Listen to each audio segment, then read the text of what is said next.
Piping blouse சுற்றி ஓட்டி வச்சுருக்கேன். அதுக்கு வந்து சிம்பிளாக பைப்பிங் எப்படி வைக்கிறது அப்படிங்கிறத வந்து பார்க்கலாம். இப்போ நான் அதுக்கு வந்து கிராஸ் பீஸ் எடுத்து வச்சுருக்கிறேன். இது சும்மா கம்மியான பீஸாக இருந்தது, அதனால ஜாயின் நிறைய வந்திருக்கு. கிராஸாக போட்டு ஒரு இன்ச்சு அளவுக்கு வந்து கட் பண்ணி கிராஸ் பீஸ் அடித்து வச்சுருக்கேன். அதை எப்படி வந்து பிசுரே தெரியாமல் நீட்டாக பைப்பிங் வைக்கிறது அப்படிங்கிறத வந்து பார்க்கலாம். இதை வந்து ஒரு பக்கம் வந்து கரெக்டாக பிசுறு உள்ளே போகிற மாதிரி அதை வந்து அடிச்சிருங்க.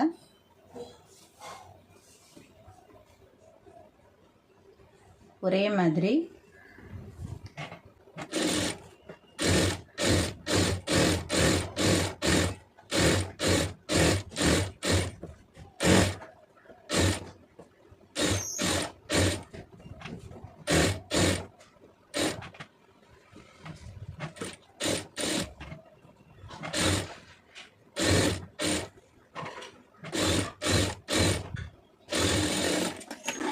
இப்போ நீங்கள் தைச்சிட்டு கம்மியாக துணி இருந்தாலும் தூக்கி போட்டுறாதீங்க. நமக்கு வந்து ஒரு பைப்பிங் கூட வந்து சாரீக்கு மேட்சாக இருந்ததுன்னா தாராளமாக அதில் வந்து வைக்கலாம். இப்போ நான் அது ஒரு பக்கம் வந்து வச்சுட்டேன். இப்போ நம்ம இந்த பக்கம் போக பிசுறு இருக்கிற பக்கம் வச்சு அப்படியே தைச்சிக்கிட்டு வந்துடலாம். இப்போ நான் அது ஃபுல்லாக எல்லாம் அடித்து வச்சுருக்கேன். வச்சு திருப்பாமல் சுற்றி ஓட்டி வச்சுருக்கேன். அதில் அப்படியே நீட்டாக எப்படி வந்து உருட்டு பைப்பிங் அடிக்கலாம் அப்படிங்கிறத வந்து பார்க்கலாம். இப்போ இது வந்து ஃப்ரண்ட்டில் வந்து ஸ்டார் நெக் இருக்குது.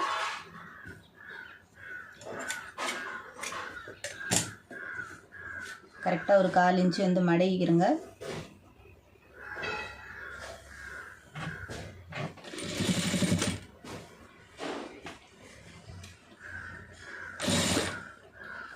கரெக்டாக ஸ்டார்கிட்ட வந்து இந்த பைப்பிங்க்கு வந்து திருப்பக்கூடாது, ப்ளீட்டு பிடிக்கக்கூடாது, அப்படியே வச்சு தான் திருப்பிக்கணும்.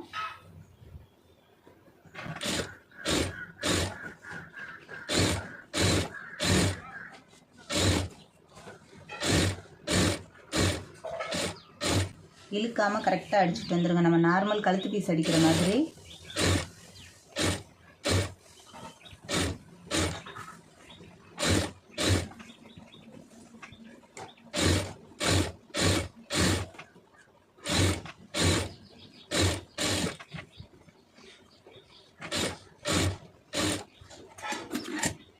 கரெக்டாக ஃப்ரண்ட்டில் நீங்கள் அந்த பக்கம் எப்படி நம்ம திருப்பினோமோ அதே மாதிரி ஒரு 1/4 இன்ச்சு மடித்து அடிச்சு விட்ருங்க.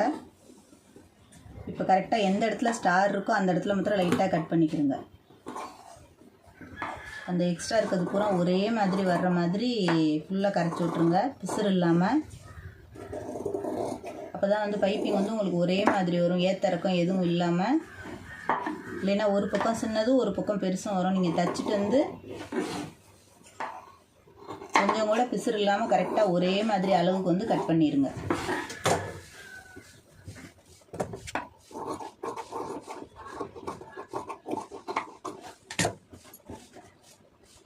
இப்போ நம்ம சுற்றி வந்து எக்ஸ்ட்ரா இருக்கிறது ஃபுல்லாக கரைச்சிட்டோம். இப்போ ஃப்ரண்ட்டு 2 பக்கமும் வந்து ஸ்டார் நெக், அதனால் நமக்கு வந்து அந்த தைக்கும்போது ஸ்டார் வரணும். அதனால் கரெக்டாக ரவுண்டு எங்கெங்கே இருக்கோ அங்கே ஃபுல்லாக நல்லா பக்கத்தில் கட் பண்ணிடுங்க. அப்போ தான் வந்து பைப்பிங் வந்து கரெக்டாக உங்களுக்கு உருட்டுறதுக்கு கரெக்டாக வரும். தையலுக்கு வெளியில் கட் பண்ணிடாமல். இப்போ இந்த இடத்துல ஸ்டார் இருக்கிற இடத்துல கரெக்டாக கட் பண்ணி விட்ருங்க.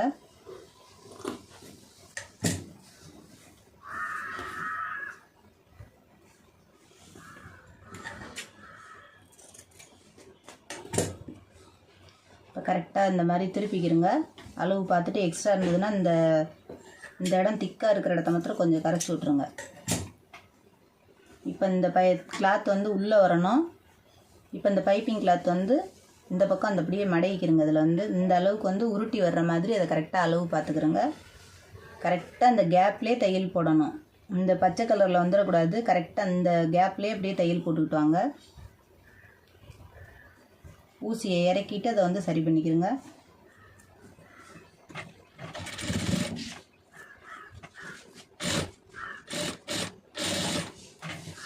கரெக்டாக அப்படியே திருப்பிக்கிறங்க அந்த இடத்துல மாத்திரம்.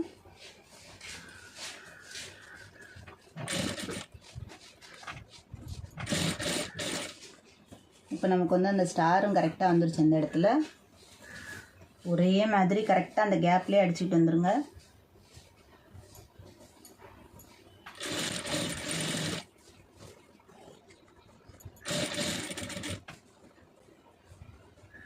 அந்த கேப்பில் தையல் விழுந்தால் தான் உங்களுக்கு வந்து கரெக்டாக உருட்டி கொடுக்கும். அதை மாத்திரம் பார்த்துக்கிட்டு அடிங்க.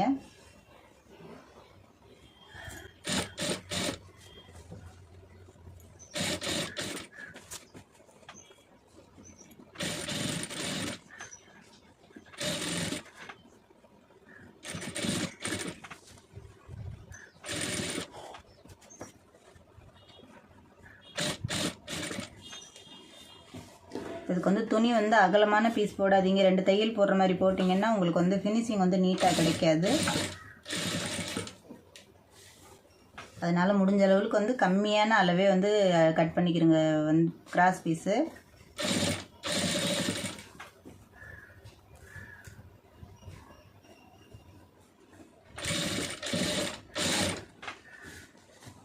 ஸ்டார்டிங்கில் என்ன அடிக்கிறோமோ அதே அளவு தான் வரும். நம்ம என்ன பீஸ் வந்து உள்ளே கரைச்சி விட்டு அடிச்சிருக்கோம்.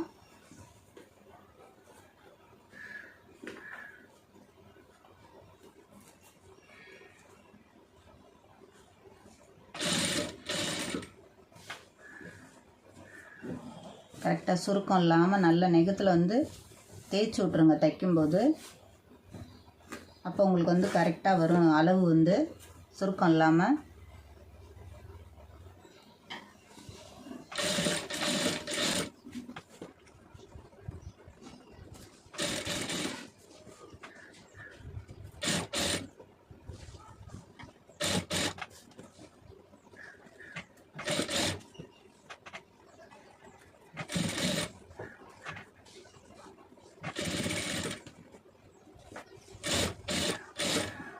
இப்போ இந்த ஃப்ரண்ட்டில் வந்து கரெக்டாக அந்த ஸ்டாருக்கு நேராக கொண்டு வந்து நிப்பாட்டி திருப்புங்க.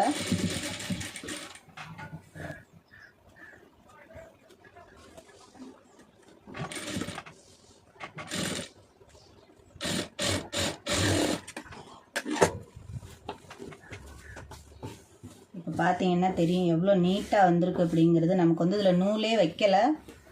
நம்ம அந்த உள்ளே இருக்கிற துணியை கரெக்டாக மடக்கி அடித்ததுனால பைப்பிங் எவ்வளோ நீட்டாக வந்திருக்குன்னு பாருங்கள். அது சாரியில் உள்ள கலர் இந்த வந்து இதே கலர் வந்து சாரியில் இருக்குது. அதனால் நான் இது வந்து வேறு சில்க் காட்டன் கிளாத் இருந்து அதை எடுத்து வச்சுருக்கேன். நம்ம ஜாயின் போட்டது கூட தெரியாது. கிராஸாக ஜாயின் போட்டிங்கன்னா அந்த ஜாயின் ஃபுல்லாக உள்ளே போயிடும். இந்த ஃப்ரண்ட்டில் வந்து உங்களுக்கு ஸ்டாரும் நீங்கள் இந்த மாதிரி வச்சு திருப்பும்போது கரெக்டாக வந்து ஸ்டாரும் உள்ளே போயிடும். இந்த இடத்துல கட் பண்ணிவிட்டு நீங்கள் ஒரு ஊசியை இறக்கிட்டு திருப்பினீங்கன்னா ஸ்டார் வந்து அழகாக கரெக்டாக வந்துடும். இந்த பீஸ் வந்து உங்களுக்கு திரும்புறதுக்கும் வாய்ப்பு இல்லை. அளவு கரெக்டாக போட்டிருக்கோம். அந்த அளவுக்கு வந்து நீங்கள் ஒரு 3/4 இன்ச்சு 1 இன்ச்சு அளவுக்கு நீங்கள் அடிச்சுக்கிட்டிங்கன்னா ஒரு தையலோடு முடிஞ்சிடும். இப்போ எந்த சுருக்கமும் இல்லாமல் ரவுண்ட் நெக் எவ்வளோ நீட்டாக வந்திருக்கு பாருங்கள். நம்ம நூல் போட்டு வைக்கிறத விட நூல் போட்டும் வைக்கிறவங்க வைக்கலாம். ஆனால் இது வந்து உங்களுக்கு ஈஸியாக இருக்கும். சுற்றி ஓட்டிட்டு நம்ம பைப்பிங்கு நம்ம நார்மலாக ப்ளவுஸுக்கு எப்படி ரவுண்டு கழுத்துக்கு அடிக்கிறோமோ அதே மாதிரி பீஸ் கட் பண்ணிவிட்டு பைப்பிங்காக அடிச்சிட்டிங்கன்னா பார்க்குறதுக்கு ரொம்ப நீட்டாக இருக்கும். இப்போ எவ்வளோ நீட்டாக வந்திருக்கு அப்படிங்கிறது வந்து பாருங்கள். நான் நெக்ஸ்ட் வீடியோவில் வந்து கிராஸ் பீஸ் அளவு எப்படி அளவு எடுத்து கட் பண்ணுறது அப்படிங்கிறது வந்து நான் வீடியோ போடுறேன். இதே மாதிரி நீங்களும் பைப்பிங் வந்து ட்ரை பண்ணி பாருங்கள். ட்ரை பண்ணி பார்த்துட்டு வந்து கமெண்ட் பண்ணுங்கள். இந்த வீடியோ பிடிச்சிருந்துச்சுன்னா லைக் பண்ணுங்கள், ஷேர் பண்ணுங்கள், மறந்துடாமல் சப்ஸ்கிரைப் பண்ணுங்கள், சேனலுக்கு சப்போர்ட் பண்ணுங்கள்.